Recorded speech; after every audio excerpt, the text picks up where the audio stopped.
সালাতে দোয়া কবুল হয়। সালাতে দোয়া কবুলের তিন জায়গা।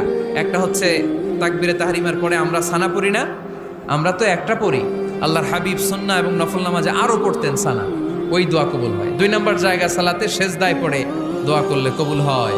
আকরাবু মা ইয়াকুনুল আবদু মির রাব্বিহি ওয়া হুয়া সাজিদ ফাকসিরু ফীহি দুআ। বান্দা যখন সেজদায় লুটিয়ে পড়ে বান্দা আল্লাহর সবচেয়ে কাছে চলে যায়। তা কিন্তু বিশ্বনবী বলে সেজদাটা তোমার রবের কুদরতি পায়ের উপরে পড়েছে। সেজদায় পড়ে দোয়া করেন। সালাম ফিরানোর আগে বিশ্বনবী দোয়া করতেন, লা ইউসাল্লিমান্না আহাদুকুম হাত্তা ইয়াতাআওয়াযা মিন আরবা'a।